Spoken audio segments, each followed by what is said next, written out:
Hallelujah. Hallelujah. Glory be to God. Ekitiibwa kiddire Katonda. And praise the Lord. Era Mukama yeebazibwe. And somebody shout amen. Leekanako nti amiina. Would you go with me in the book of Luke chapter 5 verse 4? Genda nange mu Luka 5 olunyolo lwokuna. Bwe yalinga amaze okwogera. When he had stopped speaking, Gamba akulinanye nti Yesu. tell the neighbor Jesus. Yayogedde yani? Who had spoken? Ani we yali amaze Who okwogera? had finished speaking? Bwe yalinga amaze okwogera. When he had stopped speaking, Ani oyo? who is that? Yesu. Jesus. Bwe yalinga amaze okwogera. When he had stopped speaking, N'agamba Simoni nti sembera ebuziba musuule emigonjo gyammwe muvube. then he said unto Simon, launch out into the deep and lay down your nets for a catch. Naye ebyo byonna bibaawo ng'amaze kwogera. But all those things happen having spoken. Nambira ne bakuna nti ebyo byonna okubaawo amala kwogera. Tell the neighbor, all those things happen when he has stopped speaking. Amala kola atya? Nalekyo bw'oba onoobiwulira obeera olina omugumiikiriza n'asooka ayogera. So if you have to hear such from Jesus, you have to first get with him for him to first end his Nambira ne bakuna nti bw'oba onoosula onokwata ebyennyanja. Tell the neighbor, if you have to launch into the deep to catch the fish, Weeyigiriza omugumiikiriza ng'asooka ayogere. teach yourself to always wait for him to first speak. Bwe ntyo bwe ntandise. That is how I started. Is that a good beginning? Eyo ntandikwa nnungi. Kiŋŋambire ne bakuna ne mugendi bw'oba olina ky'onoofuna ku Yesu. Tell the neighbor, if you have to get anything from Jesus, Weeyigiriza omugumiikiriza. teach yourself to be patient with him. Asooka ayogere. For him to first speak, Olwo by'oyagala byonna ogenda bifuna. then whatever you need, you are going to receive it. Ebyo ensiba za Yesu engalo zongeremu amaanyi. If you are clapping for Jesus, do it a little better than that. Naye ate era nga tannayogera. But again, before he speaks, Let's get some procedure here. Nga tannayogera. before he speaks, Yeetaaga eryato. he needs a boat. Era nannyini ng'awulira ali owuninga. And the owner cherishes their boat. Naye nannyini eryato lino But the owner of this boat nga lyamusazeesaze dda. is already lost unto them. Yalibaddemu eggulo Used it the other day, ne yeefubako mu magezi ge ne mu kutegeera kwe. tried in his understanding and all his efforts, Agezeeko okukwata ebyennyanja. trying to catch the fish. Ebinyinya ne bigaana okuyingiramu. And the fish has eluded the gentleman, they never entered into the net. N'ekikere kyamujeemedde kyagaanye okuyingiramu. Even the frog disobeyed, never went into the net. Gamba akune nti n'ekikere nga kyagaanye. Tell the neighbor, even the frog disobeyed. Ebyennyanja byagaanye n'ekikere The kyagaanye. fish disobeyed as the same as the frog. Naye okugaana kw'ebyennyanja kuno kwetaaga okunoonyerezebwako. But this disobedience of the fish needs to be investigated. Lwaki byali byagaanye okuyingira? Why did they disobey to enter into the net? Katukubaganye ku birowoozo. Let us discuss.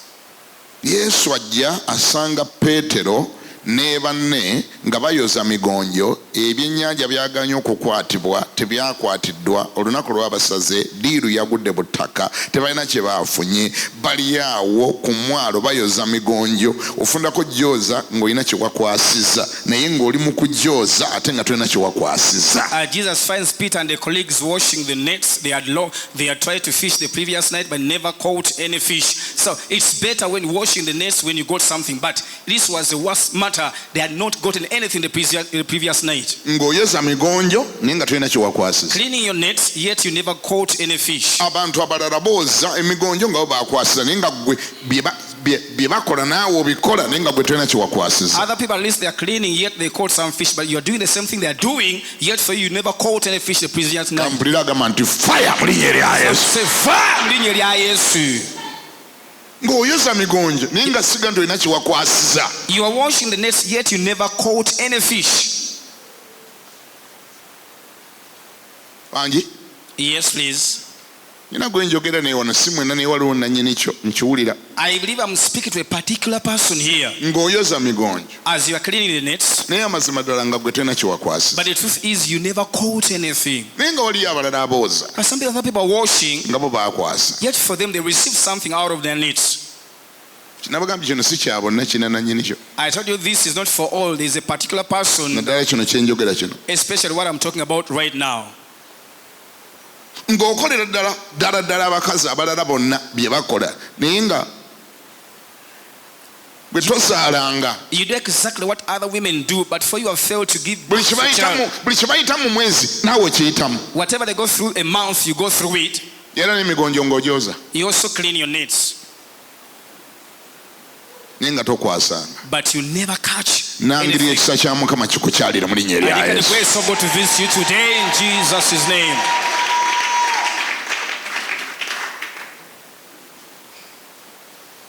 Tugende ku kirala. Let's go to something else. Abasanga booza migonjo. He finds them cleaning their nets. Naye ng'eggulu lwabasaze. But the previous night was a loss. Katwebuuze. Let us ask. Singa lwali terwabasaze. If it wasn't a loss unto them, Nsumba Minani. Bishop Singa Minani, baali baabikwasizza. if they'd actually caught fish, Yesu bwe yalize yali basanzeewo. would have Jesus found them there? Bali Had they bade- caught the fish? Baali badde tebali busega nga bagenze kubitunda. Wouldn't they be in the market in Busega going to sell their fish? Obasangawo nga baabifunye. Do you find them there once they get their fish? Katonda nno alina obukodyo. God has got a number of tricks. Gamba nti alina obukodyo. Say God has so many ways. Waliwo lwamanya nti ajja kwetaaga okusaawa nnya. There are sometimes he gets to now need them Naye- at around 10. Naye kati Petero bwe mba nakuwadde ebyennyanja eggulo ekiro nkusangawo. Now, Peter, if I had given you what you were looking for the previous night, can I find you the next morning? Ko ye Then kebibulemu katonotono nsobole okukusangawo. you first get disappointed a little bit for me to be able to find you there. Lindako okutya Katonda akulinako ekigendererwa mu linnya lya Yesu. Where to give up, God has a plan unto you in Jesus' name. Sooka olinde okukolima. Where to curse, Sooka oleke okwogera ebingi bingi. where to speak a lot of words. Ngambira ne bakune nti yogera bitono. Tell the neighbor, let your words be few. Muŋŋambire muge yogera bitono. Tell the neighbor, let your words be few. Yoza emigonjo gyo naye ebigambo bibeere bitono. Clean your nets, but let your words be few. Weemulugunye naye teweemulugunya nnyo. You complain, but don't overdo it. Waliwo ekinene ekijja Something big is coming, ekisinga ku byennyanja by'otaakutte ekiro. bigger than the fish that you failed to get the previous night. Ani awulira agambe nti amiina? Somebody say amen. Number 3. Ekyokusatu, Nanga nti mumpe ku lyato eryo ndituulemu. say, please give me a boat and I sit into it. Mumpe ku lyato eryo ndituulemu. Give me that boat and I sit into it. Ekyo nno nakyo kitwala kubikkulira okumukkiriza n'alituulamu. That one also takes revelation for you to allow Jesus to sit onto your boat. Eryennyanja eryato eryakusaze. The boat was already lost. Teryakutebya nnyanja. It never caught any fish. Oliko obusungu bwo You're still angry at the situation obw'obutakwata bya nnyanja. of not catching fish. Kakati ate ye Yesu alisaba. How Jesus is asking for the same boat Alifuula akatuuti. to make it a pulpit. Naye nga n'amabanja go gonna tonnagasasula. Yet you haven't even paid the suppliers. You have a lot of debts. Naye Yesu ono naye muzibu. This Jesus even is amazing. Eryato lyakusaze. The boat is already lost. Olina amabanja go. You even have debts. Abakozi si basasule. The laborers are not yet paid. N'abakoppa obutimba nabo si basasule. Even the people where you borrowed the nets, you haven't paid them. N'ayali Davidize ennaku ezo si musasule. Even you have so many dates with the Naye kati suppliers. wannabaayo mmere. Even at home there is no food. Eryato lyakusaze. It is a loss already. Ate Yesu ayingirawo ku ssaawa nnya ez'emisana. Right, Jesus comes early in the morning at 10. Agamba limpe ndituulemu. Say, please, may you assist me with your boat to sit in. Kisinziira ngeri ki gy'obiraba. It is according to your perception. bw'oba obiraba mu ngeri eddala osobola okuvuma yesu ekivumo ky'alifa teyeerabidde. If you are perceiving them in a different way, you can insult, give Jesus the worst insult of his life. Ebyaddala For sure. oyinza omubuuza nti eno giyise kyaki? You can think, do you think this is a church? eno kyaki? Is this a church? ogamba eryalo lyange naliteekawo gwe olituulengamu. So you mean I bought my boat for you to tuli ku sit? busungu bwaffe n'ebinnyanja byatubuze ng'otuulamu n'otuulamu We're ng'ani. so disappointed. We try to catch fish and fail, and you want to sit in our boat. okujja ng'olina okubikkulirwa. Unless when you have a revelation. eryato eryakusaza ekiro The boat that was lost the previous night. teriweeka yesu misana kulituulamu. It's not easy to give it unto Jesus to sit in during the day. kubanga obeera ne attitude. Because you have an attitude. oyinza n'okubuuza kati ndikuwanga ndikuwangaani. You may say, why would I give you? Who are you for me to give you my boat? nateekawo lyakubuuliriramu njiri. You mean I bought my boat for you to evangelize for it? abantu mutera obbawulira nga babuuza ebibuuzo ebyo. Usually people hear people asking such questions. otandika kubuulira njiri mu takisi oli n'akubuuza eno giyise kyaki? You begin preaching the word of God in the taxi and somebody asks you, you think this is a church? bo balowooza yesu alina w'alina okukolera ne watateekwa kukolera. You see, regular people think Jesus should stop at particular places and shouldn't go beyond certain boundaries. naye bw'oba olina okubikkulirwa. But when you have a revelation, mukama ng'akuwadde ekisa when God has given you the grace, otegeera ani alisaba. you get to know who exactly is asking that boat from you. n'omanya ono alisaba. Then you know the one that is asking, ono alisaba the one asking for my boat okulituulamu. to sit into it. si nze muyamba, I'm not the one helping him. ye y'ali mu kunnyamba. Rather is the one helping me. I am not doing him a favor Ndi mumuyamba kutuula mu lyato lyange. for him to sit in my boat. Oyo okutuula mu lyato lyange siyamba It ye. is him that is helping me Ye yali mu kunnyamba to okulituulamu. sit in my boat. Okunnyamba okulituulamu yannyamba buyambi. Now that one alone takes a revelation. Ekyo kyokka kituwala kubikkulirwa. okumanya nti katonda okutulira yesu okutulira mu lyato lyo n'alituulamu alijjemu ekisiraani ekibadde kireremesa okukwata ebyennyanja aba akuyambye buyambi. Yes, and Jesus to sit into your boat to take away the cast that was hindering you to catch the fish is just a favor to you. si akwetaaga gwe omwetaaga. It is not Jesus that needs you, rather you are the one that needs Jesus. eryato lyo si lye liriwo lyokka, waliwo amaato amalala mangi. You are not the only one having a boat. There are so many other boats that are present. bw'aba asonze engalo ku liryo akuyambye buyambi, you are just favored. If he has pointed his finger onto your boat, you are just favored before Jesus. Yes! Nambye, I'll say it. for Jesus to point at your boat Yes, okusonga ku lyato lyo. and say give it to me so that I can use it for my business. N'agamba limpe ndikozesa emirimu gyange. You're not the one that is doing him favor. Si gwali mu muyamba. There are so many people out there that are having boats. Waliwo abantu bangi eyo balina amaato. abalina amaato bajjudde ensi yonna. There are so many people with boats. Katonda basobola okukozesa bangi nnyo. God can use so many people into this world. Katonda basobola okufuula abayimbi bayitirivu abamu n'okulokoka tebannalokoka. He can make so many people to be worshippers and praisers. Some of them are not yet even believing. Katonda basobola okufuula ba asha bayitirivu abamu bakyalina kuwala gye wali e Kasokoso. There are so many people that God can make ushers. Some of them are still drinking alcohol in Kasokoso. Ate nga naawe gye yakujja by the way weerabidde bwerabizi. Yet you also pick from that side, know that you are so forgetful. Nolwekyo banga okulunga olugezigezi lukendeezekendeezeemuko. So as you are wiseacre, please do it with temper it with care. Ngambira ne bakune nti bw'oba okulunga olugezigezi lukendeeze. Tell the neighbors you are wiseacre, please be careful. Gambe totwegayiriza nnyo lwa lyato lyo. Don't make us beg you because of your boat. Si gwe olina eryato wekka. You're not the only one with a boat. Akusaaside busaasizi okutuulako mu lyato lyo. It's just by the grace of God that is seated into your boat. Ani awulira ngambeko nti amiina. Somebody say amen. Ekyo Mariya bwe yakibikkulirwa yagamba. And when Mary got the revelation, she said, bamugamba nti oweereddwa omukisa mu bakazi bonna. she said, blessed you among all the women. Oweereddwa buweebwa mukisa, you are just favored. Yes, oweddwa weebwa mukisa. Amongst so many other women that are living on Eri earth. abakazi bangi abaaliwo ebiseera ebyo. Oyambiddwa buyambibwa. You've only received favor before God. In other words, si gwe mukazi yekka ali ku nsi embeerera, waliyo embeerera endala nnyingi nnyo. Yes, you're not the only virgin woman. There are so many other virgins. Naye gwe akalulu kakuguddeko bugwi. But the curse has only landed onto you.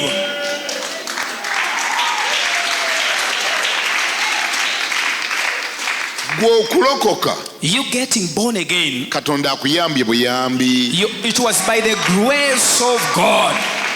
ate si lwakuba ndi gwe wali osinga okutegeera Not because you are the most understanding by si then. lwakuba ndi gwe wali wasoma bayibuli nga wagimalako Not because you are the best Bible scholar of si that lwakuba ndi time. gwe wali omutuukirivu ennyo Not because you are the most righteous one. tolinayo na nsonga gy'osobola kuwa noga nze ndi mulokole nalokoka olw'okuba nga ze nali mbitegeera nnyo There is no the way you can say I got born again because I knew much about spirituality. waliyo n'abaali bakusinga okubitegeera Some people knew them better than you. ekyo ba okimanyi Do you know that? wangi Yes. mwe ababuuliza ekyo mukimanyi Our preachers, do you know that? abasumba mukimanyi ekyo Pastors are aware of that fact. waaliyo faaza ayali yagenda ne mu seminaariyo nga ye yasomera nadda ne bayibuli agimanyimanyimu akatonotono nga naye yakula ategedde agenda fooka faaza nakati ng'ali mu magandula naye nga talokokanga kale laba gwe ayambadde tisaati bw'olokoka. There were reverend father that went to the seminary to study the Bible. They were ready to preach the word of God, the word of God, but God chose you in your shirts and t-shirts. kale laba gwe ali mu saati obusaati bw'ofuuka omubuulizi. Look at you, the one in a mere shirt. You don't have a cassock, but you become a preacher of the word of God. abagenda mu seminaariyo ne basoma ebintu bino ekyokulokoka ne kigaana bugaanyi ne kibabuukako ekisa kyakuno tekibalabikiranga. People just went to the seminary, they studied all the Bible, only that they never got the grace of God to receive salvation. nze ngenda neneetunuulira ne ngamba nange oba kikati ki ekinfuula omubuulizi nze yatondanga enanansi mu katale kati atuba olweki ekinfuula omubuulizi nga ne faaza tafuukanga. Now you look at myself and say, how comes I became a preacher? Me who was just a common vendor, and the reverend father has never become a preacher. wangi Yes. nga n'ebishopu waliyo babisopu abatalokokanga There are some bishops that have never gotten born waliyo ne again. bakadina batalokokanga There are some cardinals that have never gotten born naye again. ebintu bino bagenda mu bible school bible college ne babisoma n'empapula bazina ekyokulokoka kyekyagaana. Yes, they went to the seminary and studied the Bible. They even have certificates, but they failed to get born again. kati nze bwe mba ndeeta olugezigezi nga ndokendeeza So if I'm trying to wisaac and I remember that fact, I calm down. era tolina lunaku lwogenda kumpita kubulya ne ga nakooye nnyo sijja kusobola noonya omulala wa neggolo nabadde kigali gye navudde nakati nakedde mubuweereza obwedde ono mugamba bisupu staata nzija sinawe enjeemera nzija nze mukama yansaasira busaasizi nzija ssebo nzija. Yes, there is no single way you can call me and I said I will not come because I'm already tired. Even the previous day I was in Kigali ministering. Even this morning I've been ministering. I cannot disobey. I have to come. Dwaki Why? dwaki Why? eryato lyange My boat, yesu okulironda alituulemuko Jesus to choose to sit into my boat, kisa busa is only by grace. kisa. Is only by grace. I believe there were even some better boats than mine. Nzikiriza wali wasiwo n'amaato agasinga eryange obulungi. Simanyi oba gwe ekyo kimanyi I don't know whether you are aware of that nga fact. tonna twegayiriza nnyo okufuuka asha Before you make us beg for you to be an nga tonna usher, twegayiriza nnyo okuyimba before we beg you to sing, nga tonna twegayiriza nnyo okukola ekyo kyokola. before we beg you to do whatever you're doing Simanyi today, oba okimanyiko ndi waaliyo amaato amalala agaali beta mukama n'aleka maleke n'alonda eriryo I n'agamba don't kale know jangu. whether you are aware there are some other boats that were better. God left them and chose your boat.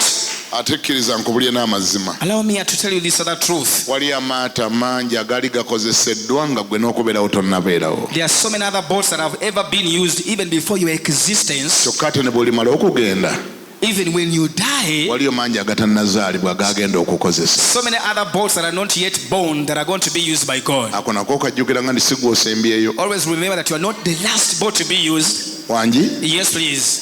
yesu n'amala alwayo n'amala emyaka emirala 100 abagenda okubeera ba bishopu enkya n'okuzaalibwa tebannazaalibwa. If Jesus tarries for another 100 years, the next bishops probably they are not yet even born. abayimbi abakugu abagenda okwewunyisa ensi n'okuzaalibwa tebannazaalibwa. And the good gospel ministers, the singers, the best are not yet even born. omutume pawulo we yabeererawo By the time Apostle Paul lived, era ne bwe tulituuka mu ggulu nja muyita muzza ebbali ambulire ki kye yali alowooza. and when we get to heaven, I'll ask him secretly what he was thinking. kuba mu bigambo ebyo byonna yalaga nti kirabika yesu akomawo nga ye omukulu pawulo waali. In his words, like as if he insinuated that Jesus will return back in his days. yali amanyi be batume abasembayo ku nsi wano. He thought he was the last apostle, one of the last batch of the apostles. yesu n'amwewuunyisa Jesus shocked him. naguno gwakatannaddaye gwe yatwala. To date, Jesus has not returned. It's Paul that went. wangi Yes. gambo ya neba akulinaanye Tell the neighbor next to you, kendeza ku lugezigezi si gw'osembyeyo. please stop your wisaac, reduce your wisaac. You are not the last minister. era eryato lyo si lye liriwo lyokka. Your boat is not the only one available. Akusaasidde busasi okuba nti kati olwaleero eriro lyakozesa. He has only had mercy on you that you are the boat. Your boat is the one that is currently Kampulireyo omuntu omwaŋŋambeko nti amiina. Somebody say amen. Kyendowooza Pawulo gy'ali nakati yeewunya n'okwewuunya. What I believe where Paul is so amazed. N'agamba abantu bano nga banyumiddwa. These people have really enjoyed life. Bo balina ne kamera. They even have cameras. Lengera ebitebe Minani mwatudde. Look at the seats Bishop. We never enjoyed the seats Bishop is enjoying today. Bo babuulira waliwo n'amasannyalaze. They even have power and speakers. Bo babuulira balina ne screen soboka basoma Bayibuli. They even have a screen where they read the scriptures from. Se bo babuulira bali na ku live. Bali ku live se be babuulira bigenda direct mu America. They even live streamed worldwide. They are live streamed. Musajja atuyafubanga oluusi ng'alina mu kkomera awandika bbaluwa agiwandikira abakolinso. Awandika bbaluwa n'agiwandikira abagundi. N'awandika oluusi ali mu kkomera. Oluusi ali ludda wanakataala ne kazikira. Tadoba nezikira. Akuutira Basesalonika bbaluwa. Naye ng'afuba. Ne bw'aba mu kkomera ayagala waakiri enjiri efulume mu kkomera egende ebweru yo tesibiddwa. Bw'abereka abagiwulira. Abeereri n'ayewunya omulembe mwe tuli n'agamba nti abaana bali banyumiddwa ekintu bannange. For him, he used to struggle. He used to like letters, the Corinthians, the Philippians, while in prison, struggling to try to ensure that the gospel is preached. In as much as he was in jail, he struggled to see that the gospel is preached outside. But when he sees the way we are enjoying life, he is so shocked and said, wow, what a miss I'm having. Paulo alina lwakulengera ng'osaanukudde WhatsApp. There's sometimes when Paul sees you opening your WhatsApp, ng'ali eri mu ggulu. then looking over from heaven, n'agamba kale laba omusiru ono. say, look at this fool. WhatsApp nze singa nze enjiri n'olunaku naaliwandiisa ebbaluwa za Pawulo banga 3 neziweereza ab'ekaliisizo neziweereza ab'ekkotido n'empenzi naye laba byalimu ali mu kuweereza bintu bya busiru byokka by'alina. He says, I wish I'm the one having that smartphone, that iPhone, that whatever good phone, and I send WhatsApp messages in the form of letters, people in Kalisizo, in Mbale, all over, but he sees you're just playing around with the social media. Era y'abeerira gandi bana atalina mannyo Katonda gwawe ennyama. And he says somebody without teeth, they are going to get an opportunity. Abantu bano balina WhatsApp, balina smartphone, balina email, balina computer, bino byonna byali bayambye okusaasaanya enjiri. Naye olunaku luggwako ng'eya text tagiweereza n'eyaka audio note n'emulema wabula ebintu byokka byaliko olunaku lwamba lumaze aweereza I miss you, I love you, I need you, I want you. Yes, we will have all these resources into their hands. They have WhatsApp, they have social media platform, but they don't send even an audio, even texting, any message talking about Jesus Christ, but they are busy saying, I love you, I miss you, all those things, rather than preaching the word of God. Abeereri n'anyonyo omutwe kuba ye kye yayitamu okuwandika amabaluwa baawandikanga kubi musebo gwe Bible scholar baawandikanga ku kimpapula zaabanga njeru bwe ziti baateekanga ku ki maliba bali ku maliba bananga woowandikira ekintu ku ddiba ne kinywera. By the time you write something on a hide skin for it to be visible, abeewuunya. He's surprised. Gamba neighbor kuno ndi wabula Pawulo gy'ali akwewuunya engeri gy'okozesaamu smartphone eno. Tell the neighbor, Paul is so surprised the way you use your smartphone.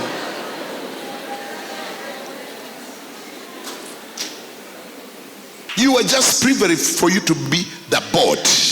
For you to be that boat in which Jesus is sitting to do his work. You are just privileged.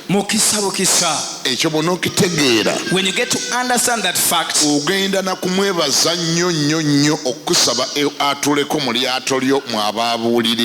you will immensely thank him for him to have accepted to sit into your boat so that you can pass on the message.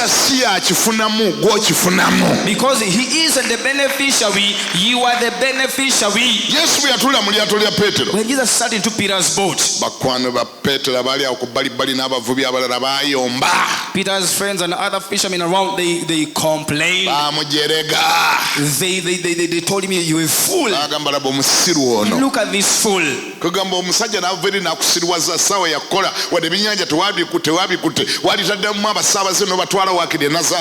Wano batwale Kapernaum naye ate wasiranye eggulu ekyokuteekamu waakiri abasaabaze owaddeyo lyato Yesu abulirire mu njiri eno eno gita kyaki. The man comes and fools you around in as much as you never quote caught any fish the previous night. Probably you could have used that boat to do passenger work. But now you have just made it to be a church. Is this a church? Somebody can tell you, you being here in church around this time, it is foolishness that is on your head. They look like as if you are wasting time. The one that are in Jesus, they don't waste time. The boat where Jesus sits is never a waste of time. Tell neighbor, don't see me here and think that I'm wasting time. I know exactly what I'm doing. I gave him my boat where the world needed it the most. When the world needed my boat the most, that is the exact point when I gave it to Jesus. Wait and see the outcome. Wait and see the outcome. Somebody give it up for Jesus. You are not at a loss by allowing him to use your boat. And you will never be at a loss. You did the right thing. You made the right decision. Just be patient. Just be patient. And allow him to do what he intended to do. You are not at a loss and you will never be at a loss.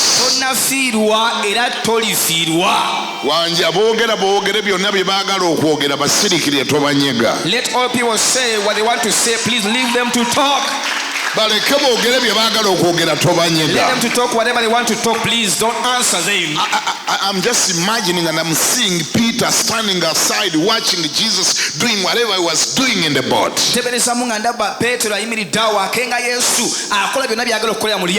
And the some friends and the fellow friends were busy mocking him for his decision.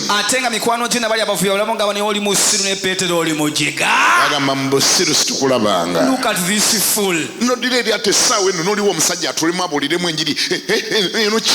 And use that boat for the man right this time of the day for him to preach the word of God. Is this a church? And they mocked him for being a fool. But let me tell you, friend, in God we will never be fools. And we have never been fools. If you got born again, it was not a foolish decision. Leave them to talk whatever they want to talk. You a young child, a young girl for you to get born again with such a muscular body, with that wonderful number one figure. Then you would have gotten a lot of money in the city here because of your looks. So you got all that figure and gave it to Jesus at that such a young age. Let them say whatever they want to say and give your boat out to Jesus. Give the boat their boat to Jesus. They will never make a loss. Eventually, he rewards them. Somebody shout hallelujah. Hallelujah. Jesus is a good compensator. Yes, He is a good compensator. And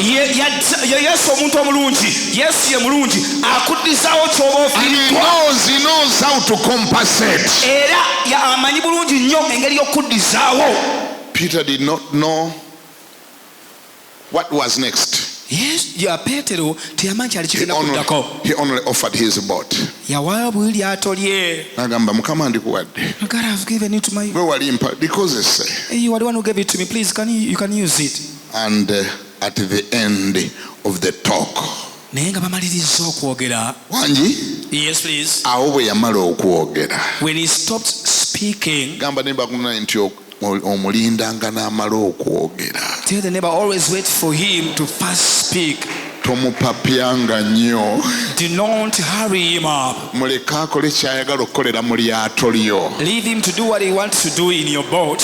Gamba nti muleke akikole, muwe chance akikole. Give him time and chance to do whatever he wants to do in your boat. Aboogera bye boogera tobawuliriza. Please don't mind whoever is speaking against you. Toli ku loosi. You are not at a loss. And you never be at a loss. Gwe muwe chance akolere mu lyato lyo. Just give him a chance to work in your boat. Awo nga amaze okwogera. Then when he had stopped speaking. Awo nga amaze byalikozesa. Once he's done with his work with your boat. Awo nga amaze okukoleramu emirimu gye. When he's done with his work at your boat. Awo nga ebibye biwedde. When his work is done. Awuliranga menti amina. Somebody say amen.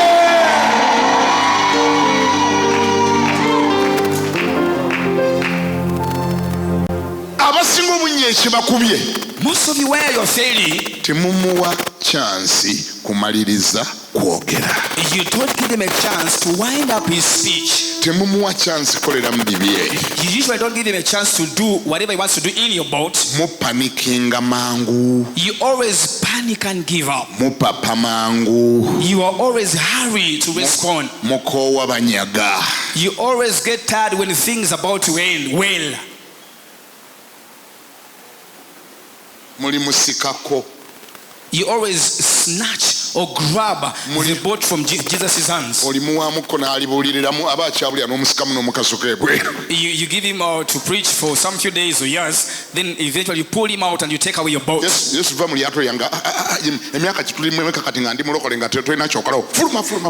please leave my boat. How many years of salvation I've been ministering? You haven't done anything. Please vacate my boat.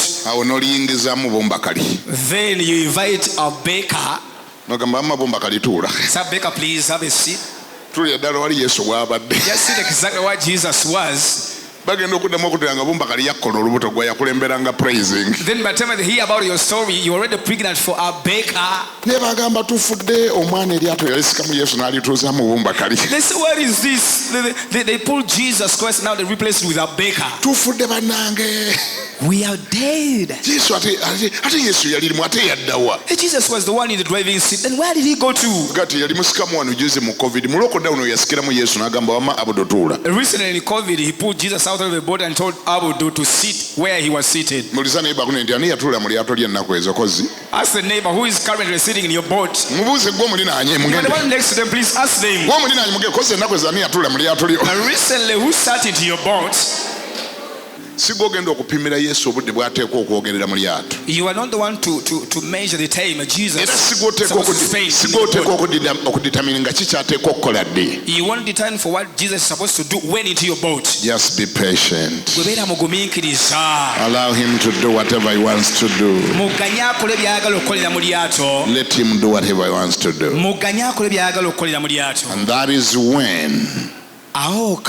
that is when we say and pray and say that, Father, let your will be done. That's when we pray. That's when we invoke that prayer. That is when we invoke that prayer. We tell him that. We say, Father, I may not be understanding what is going on. I may not have the entire crew of what is happening. I may not understand what you're doing. But the good thing, you understand exactly what you are doing. Probably don't understand what you are doing, but you understand what you are doing. Now, Lord, do all that you want to do into my boat. I am a boat. My life is your boat. Do whatever you want to do in my boat. Give him a chance to do whatever he wants to do. Tell the neighbor of yours, just give Jesus a chance to do whatever he wants to do in your boat. Give him a chance to do whatever he wants to do in your boat. Hallelujah. Hallelujah. nina amawulire amalungi gy'oli. I got some good news unto you. Awo ng'amaze okwogera. When he's done with speaking, awo ng'amaze okukola kye yabadde ayagala okukola. when he's done to do whatever he wanted to do, awo ng'amaze okukola bye yabadde ayagala. when he's done doing whatever he wanted to do into your awo boat, ng'amaze okutuukiriza ekyamuleese mu lyato. when he has performed the purpose as to why he came into your boat, agenda kusasula naawe weewuunye. he's going to pay you back and you'll be amazed. agenda kusasula naawe weewuunye. He's going to pay you back. He's going to reward you. You'll be amazed. Say amen. Yeah. n'abo abaali baseka ne kibagwako. Even the one that used to mock you, they will get shocked.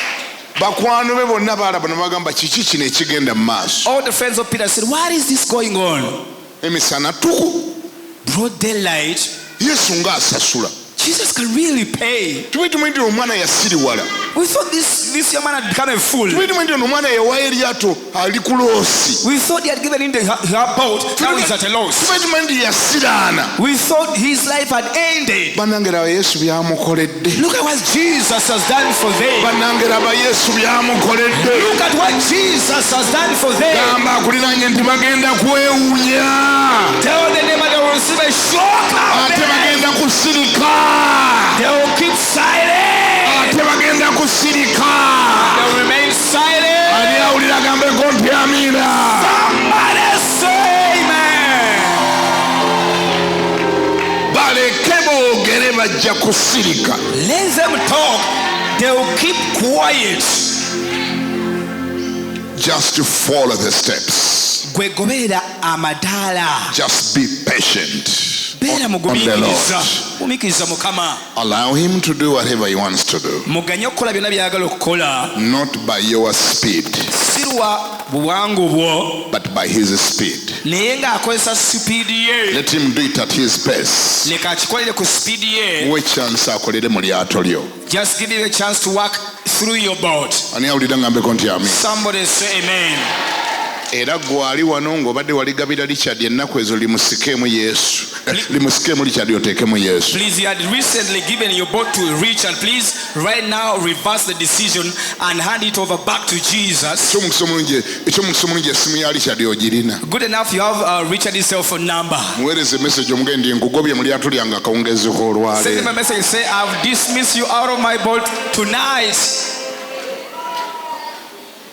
ekifo wobadde otula nkigabidde yesu yagenda okutuulawo. I have given your place to Jesus. He's the one going to be sitting in that place instead. ekyomukisa omulungi kyemmanyi ku yesu. Good enough, the only thing I know about Jesus. ekirungi kyemmanyi ku yesu. The good thing I know about Jesus. ye si heartbreaker.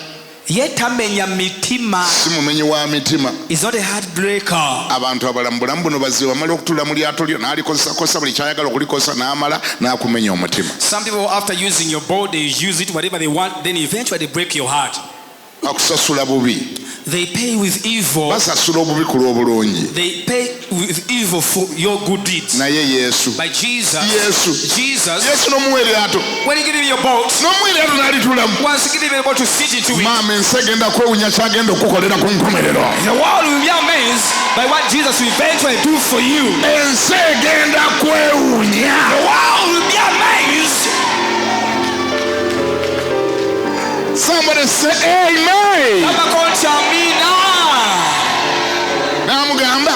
Then he told him, Peter, are you still okay? okyali bulungi. Are you still in your mood? Okyali mu modu zo. Haven't you gotten an attitude yet? Tonanyiiga, tonatondowala. Do you still believe that I am what I claim to be? Okyakkiriza nti ndi ekyo kye ŋŋamba kyendi. Yes. Petero agamba kamange bwe kiri. Peter said, my Lord, that is it. n'amugamba kati mmaze okukola ebyange. So now I'm done with doing my business. ndakukkiriza okola ebibyo. Now I'm going to allow you to do your business as well.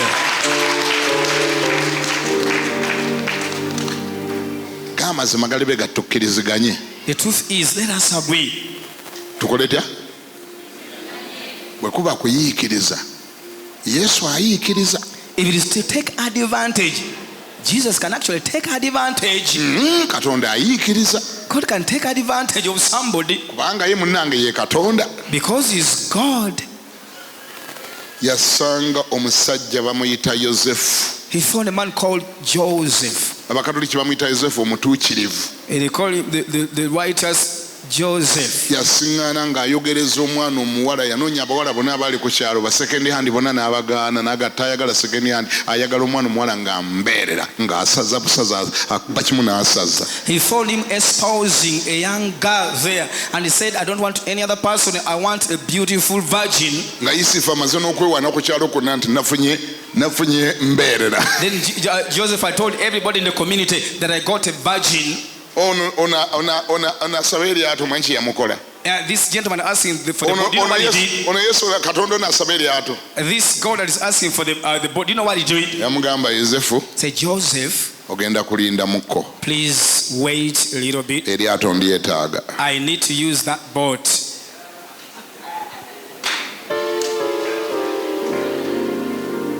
Wangi? Yes. Yosefu n'ajjukira nti alisaba ye yalitonda. Then Joseph remembered the one asking for the boat is the creator of the same. Era okukakkana. Eventually, Maria n'awuliza ebigambo Gabriel bye yamugamba. then Mary hearkened unto the words the angel Gabriel told her. Ekyaddako Then thereafter,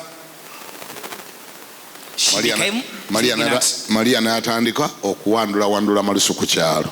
Mary began spitting all over the community. Abavubuka b'oku kyalo ne babuuza Yosefu, tuli ku ki? Then the young man asked Joseph, what is this that we are seeing?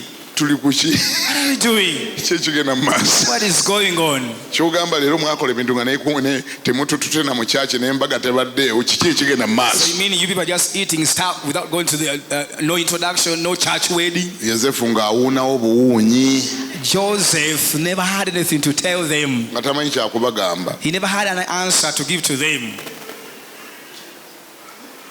Simanyi oba abakubayo bulaza gw'otudde olinaanya oba yali akikola atya awo. I don't know if it were that brother next to you. Gw'omanyi ekitegeeza okuba nti wabadde onoonyeza mbeerera nga gy'oyagala. Do you know what it means? That we are looking for a virgin. N'oddayo okugiraba nga olubuto oluzimba nga luvaayo. Then by the time you see her again, she's pregnant. Yosefu n'agamba, Joseph said, nenduza ekyamagezi kye mba nkola. I think there was a decision for me to do. Ebyo Maria by'annyonnyola tebikola makulu gye ndi. The things that Mary is explaining are not coordinated. Mubuuzo olw'abirimu Enoka n'atambulira wamu ne Katonda so n'atabeerawo kubanga Katonda yamutwala. Verse 24 says, and Enoch walked with God, and he was not, for God took him. Wangi? Yes, please. Yatambuliramu ne Katonda. He walked together with God. Ne batambula. They walked. Ne batambulanga. They walked. Mpaka Katonda le yamutwala. Until God eventually took him. Bagenda ne babulira mu kire. They kept on waiting for him. No, they disappeared in the cloud. Abantu b'oku kyalo ne bajja Enoka we yabeeranga nga Enoka takyaliwo. The villagers came to check out the former residence of Enoch. He was no more. Abaali bamumanyi ne babuuza bali Enoka yazzeewa. Bannange Enoka aliwa. Enoka yazzeewa. Oba yalazeewa. Bannange Enoka yabadde wano nga bayitawo ne Katonda. Oba ki ekyabaddewo nga Enoka Katonda yamututte nga tebakyamulaba. His neighbors kept on saying, but where did Enoch go? They just eventually realized that God took him away. Naye gwe walokoka. But you got born again. Otambudde ne Mukama. You've walked with God. Naye Katonda yalemerera okukutwala. But God has failed to take you. Okyali so available. Okyaliwo nnyo. W'oli nnyo buli ekikwagala kikulaba. You are available. Whatever wants to see, whatever wants can get access to you. Wangi? Yes, please. Katonda yalemerera okukutwala. God failed to take you. Kisoboka omuntu okutwalika ekintu, kisoboka omuntu okutwalibwa ekirala. It is possible for somebody to be taken up by something else. Omune w'abanywedde mwenge balina batuuka n'oga nti oli omwana yanywa omwenge gwamutwala. We may find somebody who's good at drinking and say, this person drank alcohol and he eventually got taken up by the same. Yanywa enjaga n'emutwala. Yes, he got taken up by the drugs. Yanywa omwenge. He drank alcohol. N'omwenge ne gumunywa. And eventually alcohol drank him. Si bwe bakyogera abazungu. Isn't that how the white people say it? You start by drinking. Otandika onywa. You start by drinking. Otandika onywa. And eventually you get drunk. Kati oluwunzika mbu ne bakunywa. Otandika gw'onywa. You begin by the one drinking. Naye gy'okoma okunywa n'onywa. The more you drink, then you get drunk. Awo ne bakunywa. ekiri kyobadde onywa nekiwulira kye kikunywedde.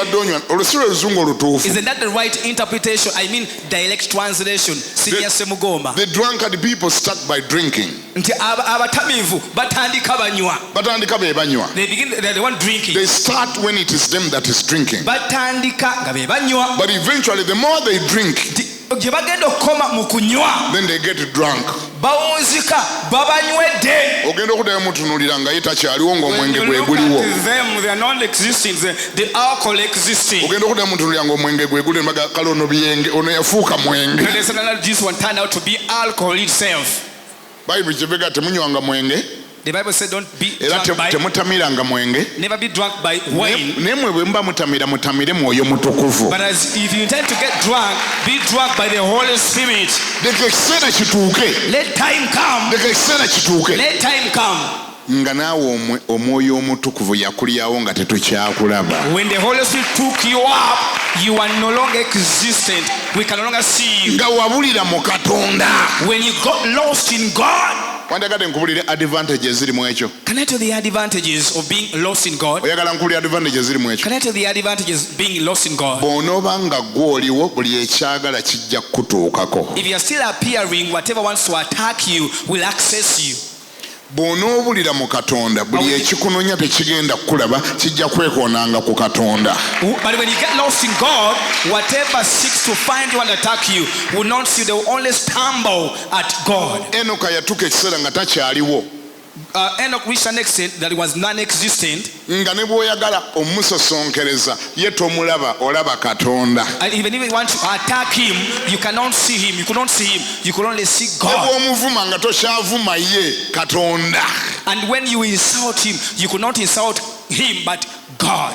Naye gwe buli lwe bakunoonya bakulaba. But for you, whenever they look for you, they actually find you. Ofunika oli muli munda weekwese.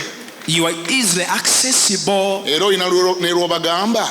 You even tell them. Waliwo ne lw'obagamba. There sometimes you tell them, gundi nno gonoonya ojja kundaba. you are looking for my trouble. You will eventually get it. Tegeeza mwoli munda muli otwekwekeredde. So you are just there hiding, waiting for the opportunity time to shoot. Ojja kundaba. Onoonya naye ojja kundaba. You are looking for my trouble, but you will eventually get it. Nkwegayiridde. I beseech you. Ate era nkusabira. And I pray for you. Obulire mu Katonda nga tokyalabika nga ne bakunoonya tebakyakulaba nga ne bakusuukunda balaba Katonda. Get lost, get totally lost in God. Even if they look for you, even if they shake you. Gambako nti amiina. Say amen. Oyingire mu Katonda obulire mu Katonda nga luli ne bwakusuukunda bw'ati tokyayiika ne bw'ogenda okuyiika nga Yesu yayiika. Yes, that you get lost into God. Even if somebody shakes you, you can never pour out. Even if you are to pour out, it is Jesus pouring out instead. Okajjukidde kali akayimba ke mutera okuyimba. Remember the other song that you normally sing? Yesu ndiwo, Yesu ndiwo nzenna abanoonya ke bambulwe nga neekwese mu gwe munda abakunoonya baleme kulaba. Let people that are looking for you, let them fail to find you. Abakunoonya baleme kulaba. Let people looking for you never find you. Ekoli ne bwakola ki akunoonye nga Yesu yayiika, Yesu yavaayo, Yesu yayiika, Yesu yadda kungulu. Yes, let try to look for you, but as they're trying to look for you, they will only receive Jesus at whatever moment they are looking for you. Ani angambako nti amiina. Somebody say amen. Sulira ani agamba nti amiina. Somebody say amen. Launch into the deep. Tisembera era osuleri buziba. That can only happen when you launch into the deep. Ekyo kisobola kubaawo ng'osudde eri buziba. Eryato lijje okumpimpi, eryato litwaleko ebuziba. Yes, take your boat from near shallow waters, take it to deeper waters. Wali awulira? Somebody listening to me. Eryato litwalewa. Launch into the deep. Eno ku lukalu lugenda kufunayo ebizibu bingi nnyo, waliyo ebizibu byayo ku lukalu. At the shores there are so many problems related to that. Eryato litwaleko ebuziba eri. Yes, launch your boat into the deep. Lisembezeko eri munda mu Yesu, munda. Launch it a little bit deeper into Christ. Ani awulira ngambeko nti amiina. Listen to me, say amen. Ngambira ne bakune nti eryato lijje kungulu wano lijja kufuna ebizibu. Tell the neighbor, take away your boat from these shallow waters. There will be challenges. wano kungulu waliwo ebizibu byawo. There's so many problems in the near places. Babumba kali bonna baliraba. The Abibekers are easily seeing it. Bakamada baliraba. The Kamadas can easily access it. Simanyi owulira. Hear what I'm saying? Kibula bakuli busy. That's why they are busy against Kubanga your wagano case. disembeza munda. Because you fail to launch it deeper. Bomala ne weemulugunya. Then eventually you complain. Nga musomo banze ngenda kukola ntya. So what I'm going to do? Sisimanyi musomo kye ngenda kukola. Munsibire. Kubanga mutuva abasajja bankwana nnyo. Bwe mpita mu katale wonna ne bansiyasiya. Eryato liyingize munda lyalemera ku ngulu. Yes, so many men are out on my case. Please launch your boat deeper. N'entambula yo yennyini n'entunula yo n'entambula yo n'ennyambala yo eraga nti eryato liri ku lukalu. Even your countenance, your looks, your walking style, is actually a manifestation that your boat is on the shores. Eryato lyennyini libayita kuba baliraba. Yes, the boat attracts them because they see it. Entambula yonna eyogera. Your walking style, it communicates. Probably this boat is available even the way it's walking. Somebody says, he will say, probably I need to take up this boat. They see it. She said that she's born again, but we can see the boat is still available. What happened to your hand? What happened to your hand? What happened to it? What happened to your king's tail? Tell them, push your boat deeper in Jesus.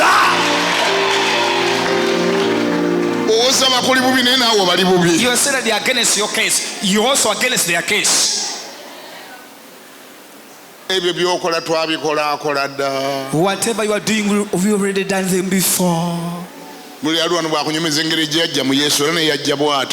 everybody tells you how they came into Jesus, that's the same way they came. That neighbor next to you, if they can tell you how they were behaving when they just got born again,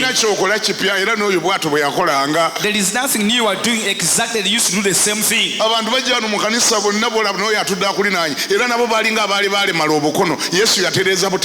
Yes, even your neighbor, when they just come to Jesus, like as if they were laid into the hands, Jesus always straightened them.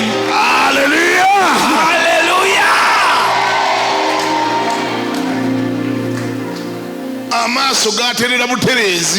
The looks were just straightened by Jesus. It's not only you facing that problem. Even your neighbors were behaving, were going through the same. It is Jesus that did a work into them in the church right here. When they had just come, if they can show you the video how they used to behave when they had just come into the church, they used to look like as if they don't want to look.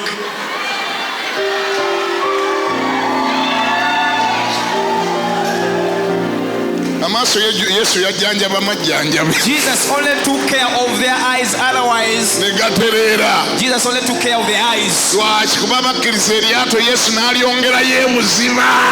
Because they allowed Jesus to launch or to cast their boat deeper. The neighbor, take away your boat from the shallow waters.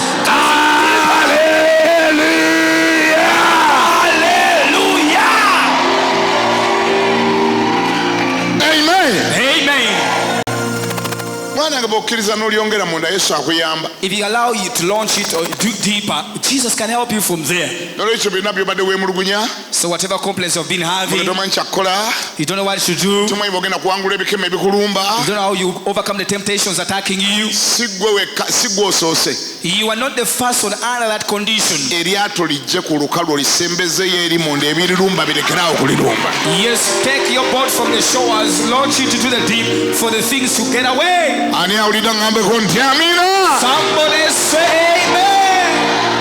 era abantu abakuliraanye nga babiri omugenti eryato lijje ku lukalu olisembeseyo eri munda oba okoye byoyitamu If you're tired of going through what you're going through today, oba okoye byobadde oyitamu if you're tired of what you're going through today, nkubulira ekizibu we kibadde kiva I tell you the problem, take away the source of the lyato problem. libadde ku lukalu Your boat was on the shore. yongereyo eri munda mu mazzi Cast you deep into the waters. olwo abaloga tebagenda kukusobola Then the witch doctors are not going to ever manage you. abaloga tebagenda kukusobola The witches shall never handle you. ab'ebikolimo tebajja kukusobola You'll be out of reach of the castles. emizimu tegijja kukusobola Out of reach of the demons. lubaale w'ekika tajja kukusobola Out of reach of the Lubade. wekola akakodyo ka mulundi gumu gwokka Just do all the one thing. eryato lyongereyo eri munda Deeper. abo abaloga baloga yeeroze People that bewitch, they only bewitch somebody who has already self-bewitched themselves. ennaku ezo nyina oluganda Recently, there's a brother, brethren, yalwala got sick. kyokka ekyewunyisa Surprisingly, alina muganda we has a brother. kati ekisinga okutiisa mu sitoola eno The most fearful thing in this story, bombi basumba they are all pastors. buli omu alina ekkanisa gy'asumba Each one of them has a church they're pastoring. tebakwatagana They don't work together. bawalaŋŋana They are at loggerheads to each other. nagenza obabuuza omutawana kwe guva Then I ask them the source of the problem. ng'ono omulwadde The sick one agamba nti oli omulamu yamuloga said the healthy one is the one bewitching them. n'abaana be bonna yabannyonnyola nti oli taata wammwe anko wammwe yandoga He explained all his children, your uncle is the one bewitching me. bawalaŋŋana They are at loggerheads. era bano abaana booli bagamba taata waffe n'amala afa tujja kukutema The children of the sick father, they're saying, if our father dies, we shall slaughter all of you. nababuuziza baana bange I asked them, my children, mwasiriwala ddi okutuuka ku ekyo when did you get foolish to that level? omulokole ne bakyamuloga Can a believer, born again believer, be bewitched? omulokole nakkiriza ndi mulokole mune yamuloga And believe that a fellow believer is bewitching them? ye gwe omulokole nga tebannakuloga Believer, before they bewitch you, kiki ekikuleetedde okulogebwa what has caused you to be in a position where you can be bewitched? nga tonnanenya nnyo bakuloga Before you blame the people bewitching you, lwaki tosooka ne weenenya ggwe wekka okuba nti okyalina ekulevo erogebwa why don't you blame yourself? Take the blame for being at a level where you are bewitchable. ŋambye ntya What have I said? wali awulira bye njogera Does somebody hear what I'm saying? nga tonnanenya nnyo gw'ogamba nti akuloga Before you complain somebody is bewitching you, bakuloga lwakuba ologeka they are bewitching you because you can easily be accessed by witchcraft. kitegeeza eryato waliremeza ku lukalu It means your boat is still at the shores. basibu ne bannyabo Ladies and gentlemen, nze sirabangayo maginenti ekwata kipapula I have never seen a magnet pulling a piece of paper. gwewagirabawo Have you ever seen a magnet pulling a piece of paper? maginenti ng'ekutta ekipapula A magnet to attract a piece of paper. ekikwata etya How can it be? era bw'olaba maginenti ekutta ekipapula When you see a magnet attracting a piece of paper, omanyanga bumanya nti mu kipapula mulabika mulimu omusumaali just know inside the paper there is wrapped a nail or something metallic. wangi Yes. maginenti bw'ogiraba nga ng'esitudde olupapula When you see a magnet carrying or attracting a paper, kitegeeza mu lupapula omwo baazinzeemu omusumaali it means inside the paper they folded a nail. bameka bakkiriza nga ekituufu ekyo Who has said that is a fact? mulimu ekyuma There is a metal. kati nga tonnanenya nnyo maginenti Now before you blame so much the magnet, sooka onenya yasibye omusumaali mu lupapula first blame the person that wrapped a nail in the paper. nga tonnanenya nnyo b'ogamba nti bakuloga Before you are blaming people that are bewitching you, sooka weenenye nnyo okuba nti weetadde ku levo erogeka first blame yourself because you put yourself at a level of being easily bewitched or bewitchable. kitegeeza ndi mundaayo mulimu ekintu ekirogeka kiri mundaayo weetaaga okiggyemu ogenda kufuuka atalogeka It means inside there is a substance that can be bewitched. That means you need to get out that substance for you to be out of reach of witchcraft. ani awulira ngambeko nti amiina Somebody listening to me say amen. ngambye ntya What am I saying? bw'olabanga maginenti esitudde olupapula If you see a magnet attracting a paper, munda mulimu ekirimu then inside there is a magnetic material. kati nga sinakola kirala kyonna sooka okusala amagezi okulaba engeri gye tujjamu that magnetic material. Before you devise means to do anything, first find ways of removing that magnetic material. And in your case that is sin.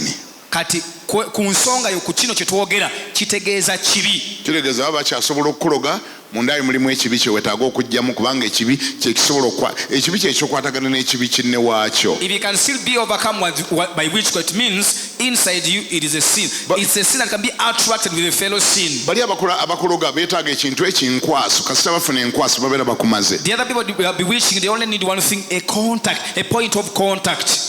Abafirisuuti ne bagambagana. And the Philistines talked among each other. Omusajja Samusoni ng'atusinza amaanyi tunaamukola tutya? This man Samson is so powerful. What are we going to do? Mpaka lwe baagamba Until they talk to each other. nti bw'obanga onoosobola Samusoni If you are to defeat Samson, sooka ozuule obunafu bwe we buli. first find out his point of weakness. Gamba kuli nti oba oli Abafirisuuti bateesa. You see how the Philistines are devising means? Bali mu lukiiko. They're in a meeting. Bakakensa baabwe ne babawa amagezi.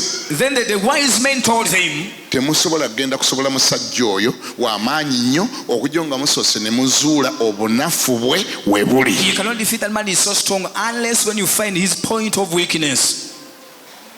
Wangi? Yes, please. Wangi? Yes, please. Ne babuuza obunafu bwe buli ludda wa? Ask where his point of Omusajja weakness. nga tumanyi w'amaanyi nnyo. You see that man, the man is so mighty, strong. Ne bagamba w'amaanyi kituufu naye mu bulamu bwe yalekamu oluggi olwamenyeka. Mulimu akajja akamenyeka ku kizimbe kye bayita Samusoni. Waliwo akajja akamenyeka bw'oba omuyingira w'olina okuyita kwako akajji akamenyeka. They said the man is so powerful, but in his body there is a broken door. If you want to go through him, that you can use that door, the broken one. Ngambira neighbor kuno nti weegendereza akajjiko akamenyeka. Tell the neighbor, be careful of that broken door.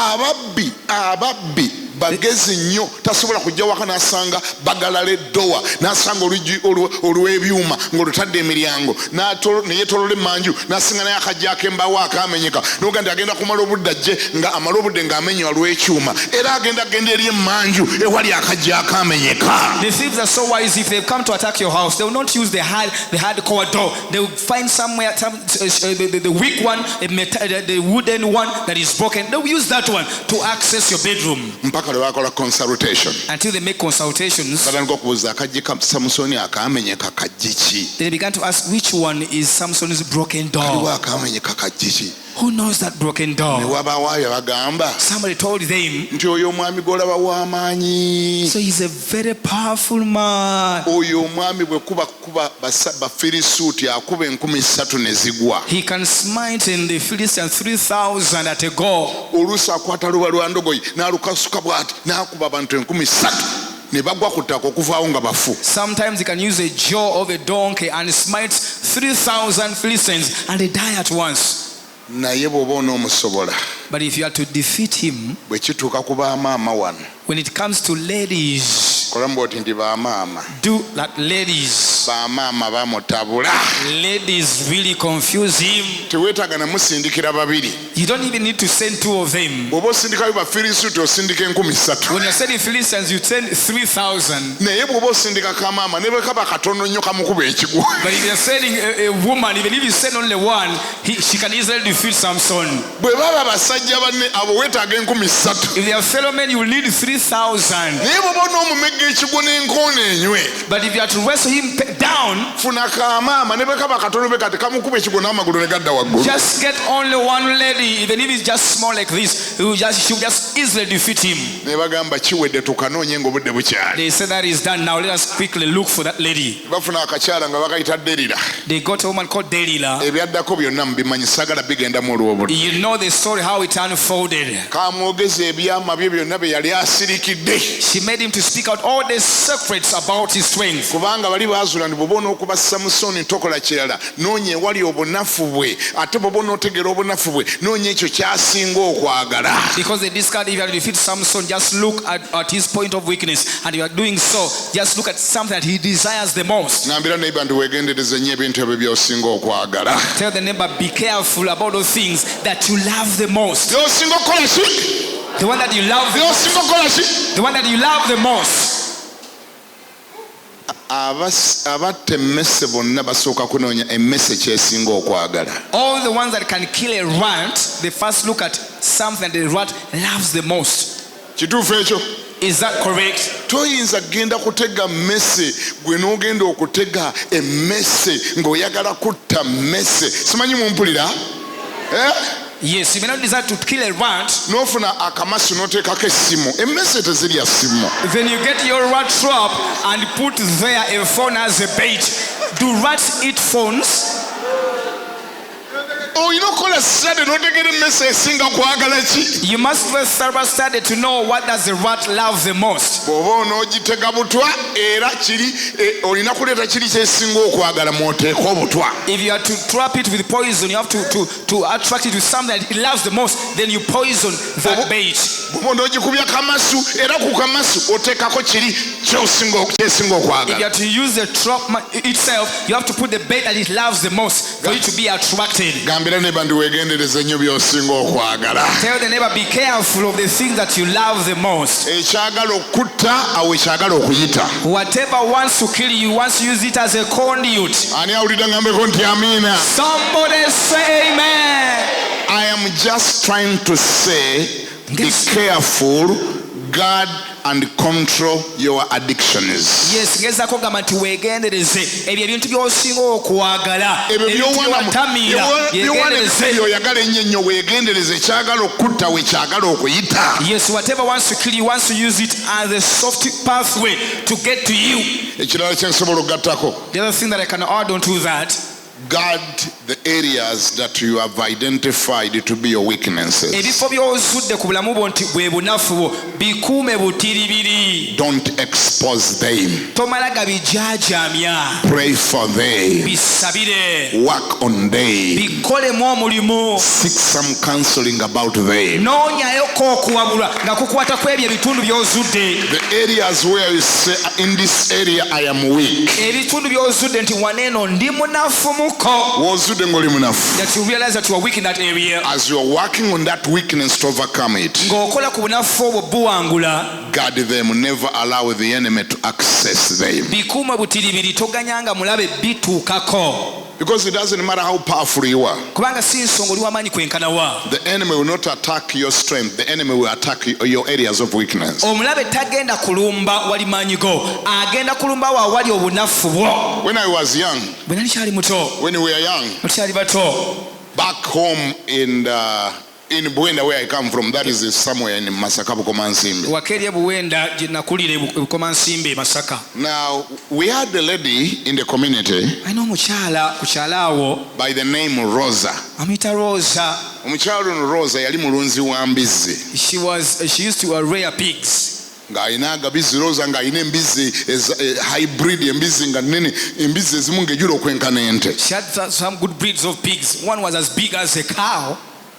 Now, what happened? Tata waffe yateranga okututumayo. Our father used to send us to Rosa's place. Tutwaleyo embizzi ze ezituuse okuwaka zigende ziwakire ku mbizzi za Rosa. Yes, to go and to get fertilized by Rosa's pigs. So nafuna omukisa tuli baana bato tuli myaka 12 tutwala embizzi ku makya tuzitwala ngewa Rosa. So we are at around 10, 11 years of age. We used to take our goats, pigs in the morning to Rosa's piggery. Mu mulembe ogwo nga ne bw'oba oyambaddeko saati empale yokka era oba oyambadde. Those days, even if you have put on only only the short, it is as good as fully dressed. Naye ne bw'oba oyambaddeko saati yokka era ng'ogenda. But even when you are only putting on one t-shirt, enough it's okay. Ebyo by'okwambala engoye waggulu ne wansi bya mulembe gwammwe. This business of putting on a shirt and a short or trouser is for your generation. Now this is what I remember. This is kino kyenzijukira. Bwe twatuukanga ewa Rosa We used to get to Rosa's place. yalina embizzi nga nnyingi. He had a lot of pigs. Naye ndaba kye nali sirabanga. And I saw something I'd never seen before. Rosa Rosa, nga mukazi bukazi a mere woman. naye ng'abeera akola mu mbizzi ze. She was working in her pigs. nga gyasazeewo okuba ekigwo ne bwe banene kwenkana nga looza agikuba ekigwo. Whatever pig she decides to throw down,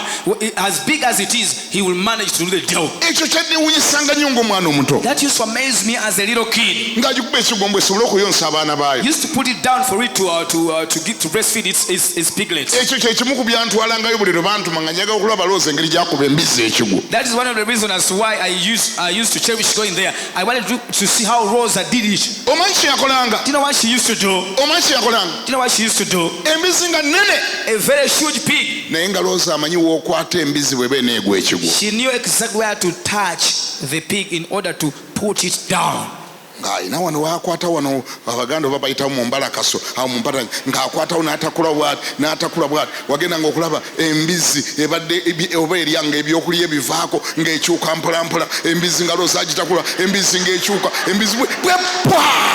He used to touch it near the hip joint there under the belly, scratches it smoothly. Then eventually the pig just falls down.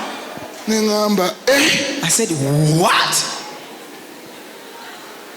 Kutakula butakuzi wano sebo nga yatakula wano embizzi n'enyumirwa.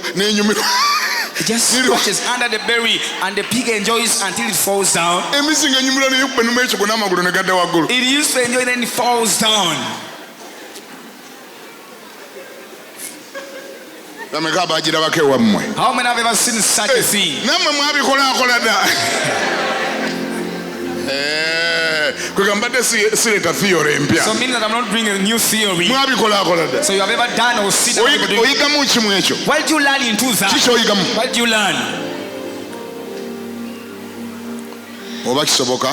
If it is possible, genderera nnyo areas ewali obunafu bwo. be careful about the areas of your weakness. Buli ekyagala okukuba ekigwo ekigenda okukwata. Whatever wants to overcome you, that is going to be a pathway. Embizzi za Rosa. Rosa's pigs yakwatanga wano used to touch under the belly n'agikuba ekigwo and puts it down. Mbuliza neighbor akulinaanye. Ask the neighbor next to you. Nti gwe abakuba ekigwo bakwatawa.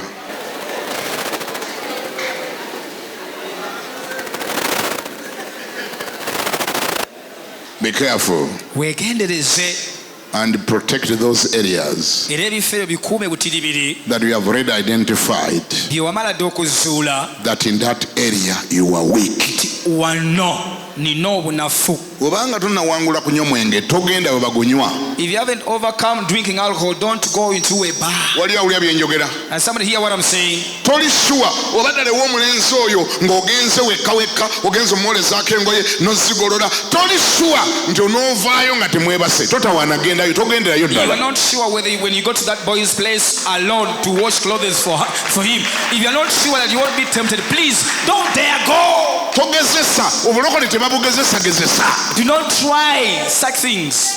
Kangendeyo ndabo bannavaayo nga tetwenze. Okay, let me go and see if I won't be tempted. Kangendeyo ndabo bannakiwangula. Let me go and see if I overcome this sexual sin. Bw'oba toli sure mugendeyo nga muli bawala babiri. If you're not so sure, you go with a friend of yours. Ani awulidde bye njogera? Has somebody heard what I'm saying? Guard your areas of weakness if possible. Ebifo w'omanyi nti olina obunafu bikuume bwe kiba kisoboka.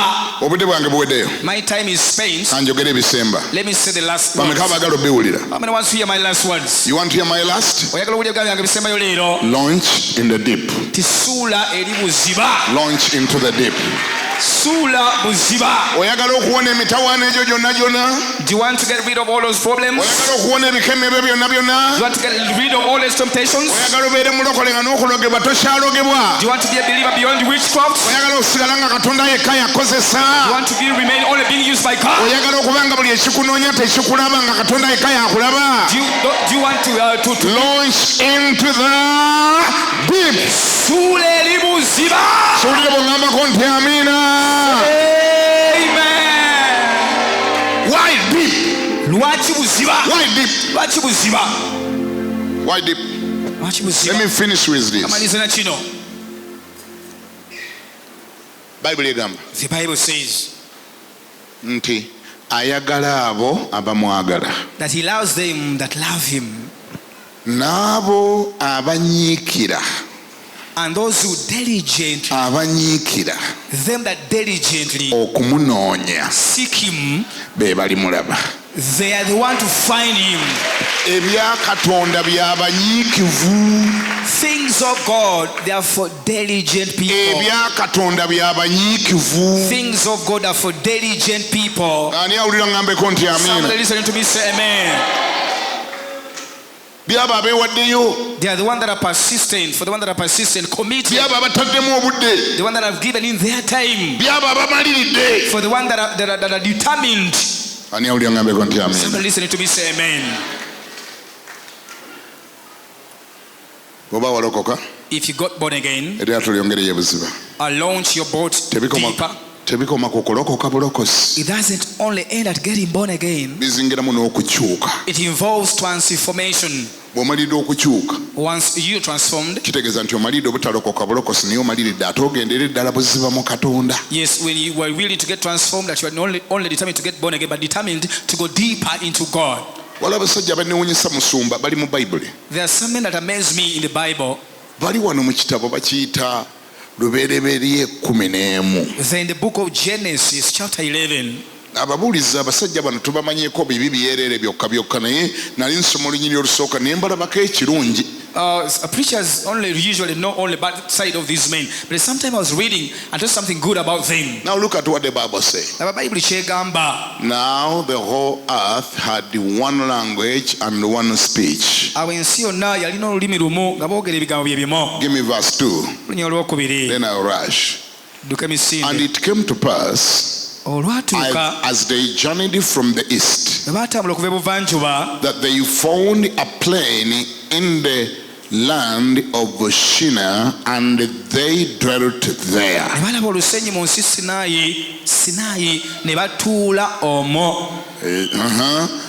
Then they say to one another, come, let us make bricks and bake them thoroughly. That was the most shocking thing. Tukube amatafari. Let us make bricks. If you are to do what you want to do, they were determined to do whatever they wanted to do. If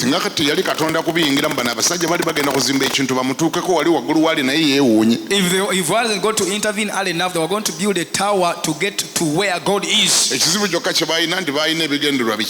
But they were using the right strategies. The only problem, they had the wrong motive. Yeah, that is very true. They are using right strategies. Even God himself got concerned. These men, if you neglect them, they will climb up to our place. But do you know one of their secrets? Do you know? They are saying, let us make bricks. Give me the verse again, sir. Then they say to one another, come, let us make bricks and make them thoroughly.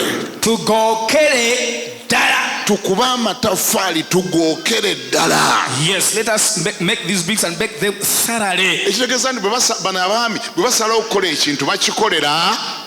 So these men, when they decide to do something, they do it thoroughly. Pastor, the problem to most of the people of God, they do things, but they don't do them thoroughly. They just try to do them. Most lives of so many people here, the problem to it, the bricks that are not well baked. That neighbor that you see, even when you look at their countenance, they made the bricks, but they failed to get time to bake them. Yes. People have got a lot of things that are undone. Undone projects. Half-baked everything. Half-baked education. They go to school. bagenda mu ssomero But when you ask them, naye obabuuza did you graduate? watikkirwa I have a retake. omanyi ninayo kakasanja And the retake has taken 3 years. akasanja nga kamaze emyaka Okusoma oyo brother kolaba yasoma naye empapula z'atalina. he went to school but does not have a certificate. Okwanjula oyo mwami golaba okwanjula yeyanjula naye embaga yagaana. You see that man you see went through an introduction ceremony but there is no wedding. Mukoneko mugente babanga bagamba gwe. You used to tell them probably they are talking about you. Wanji? Yes. Bricks are done but they are not burnt. Nti amaboloka go bagakuba naye tegawokerwanga. Obulamu bw'abantu bujjudde obulina ebintu ebitagwa. The life of people is full of things that are not done. Buli kye bakolako buli kye bakwatako tekiggwa. Whatever they try to do is never completed. Oyo mubuuze oba olowooza nga nnimba. If you think that I'm lying, mubuuze ask them. Nti passport yo eri namba mmeka? What's the number? Mubuuze passport number eri namba. Ask them what's the number. What's your passport? Mubuuze mulemereko gwe mulinaanyi. Musumba Rachel. Omanyi kyagenda okugamba? Do you know what he's going to say? Nabigobaagobakaawo. I tried a little bit to find ways of getting it. Nabigobaagobakaawo. I tried a little bit. Buli kye yayagala okukola tekiggwanga. Whatever they wanted to do has never been completed. Abantu balina engoye ennyumba ezitagwanga. People have houses that have never been completed. Bayibuli gy'olabako teyagisomako naye tagimalangako. They have never read that Bible but they have failed to complete that Bible. Amataffaali gaakubwa. The bricks were made naye si mookye. but they have never been baked. Y'ensonga lwaki tasobola gaganyulwamu talina kyasobola gafunamu obulamu bwe bujjudde ebintu ebitagwanga. That is why nothing good can ever come out of their projects because their lives is full of incomplete projects. Ate abamu gulinga muzimu. Some of them like as if they're demon possessed. Talina kimu. They don't have one. Alina ebintu bingi ebitagwanga. They have a number of incomplete projects. Omusinga n'alina emmoroka 2 mu luggya. You find them to having 2 cars in the abamu compound. balina na 3. Some of them even have 3. Eno yo teriiko mipiira. This one doesn't have tires. Eno eriko emipiira naye temuli yingene. This one has tires but with no engine. Eno yo baagikolokota tefuuyirwa. This one has never been sprayed fully. N'omubuuza muzimu ki guno ogwakulumba. Then look at what kind of demon is this that attacks you. Okubeera nti olina ebintu ebitagwanga. To have so many things that are incomplete in your life. Noonyaako kimu okikole kyo kiggwe mu linnya erya Yesu. Find one project, do it to completion. In Jesus' name. Nti amiina. Somebody say amen. That's what launching into the deep is all about. Ekyo kyo kitegeeza we bagamba okusuula eri ebuziba. That is what launching into the deep is all about. Okusembera n'okusuula ebuziba omugonjogo ekyo kye kitegeeza. Move from where you are and go into the depth. Vaawo wooli osembere ogende ebuziba. Hallelujah. I don't hear somebody. Hallelujah. Hallelujah. Get on it. To God be the glory. May the Lord help us to go into the depth. Amina. Amen. The Bible says, I think Psalm says, I think Psalm says, Psalms 1:7 verse what? Psalms 1:7 Psalms 1:7 verse 23. Agamba says nti abo abagenda ebuziba, them that go deeper, abo abagenda ebuziba them that go deeper, be balaba ebyamagero bya Katonda. they are the one that see the miracles of God. Abagenda wa? They go where? Abagenda wa? Them that go where? Gamba ne Mukama nyamba ngende buziba. Say, God help me to launch deeper. Teke mikono waggulu. Raise up your hands in the air. Gamba nti Yesu. Say, oh Lord Jesus, nkwebaza I thank you olwaleero for the day today, olw'ekigambo kye mpulidde. the one that I've had today. Kino ekigambo kibadde kyange. This word was mine. Eno conference ebadde yange. This conference was mine. Buno obubaka bubadde bwange. This message was mine. Luno olunaku lubadde lwange.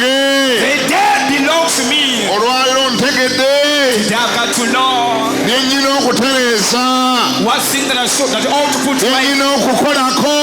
thing that I'm supposed to work upon. Olwaleero mbiwulidde. Today I've gotten to hear about them. Ayi Mukama nyamba. Oh Lord Jesus, help me. Mbikoleko. They work upon them. Ngende buziba. Lord, deeper. Kubanga mpulidde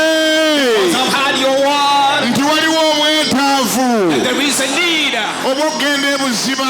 To launch deeper. Nyamba ngende ebuziba. Help me to launch deeper. Kubanga ntegedde. Because I've gotten to know Nti eno kungulu. that in the shallow water, Ene bweru gyendi. outside where I am, Waliyo emitawaana mingi. so many troubles. Nyamba ngende ebuziba watali mitawaana. To look deeper without troubles. Nyamba mbulire mu ggwe. Help me to get lost in deep. Nyamba ngende ebuziba wali bye nnaakwata. Help me to go deeper where I can find something to touch. Ebyange biri buziba. My things are fallen deeper. Nyamba eryato ndyongereyo. Allow me to take my boat deeper. N'obutimba bwange mbusuule buziba. And I may load my nets deeper. Kubanga ye wali ebyange. It's where my miracles are fallen. Nyamba Yesu. Help me, oh Jesus. Mu linnya erya Yesu. In Jesus' name. Amina.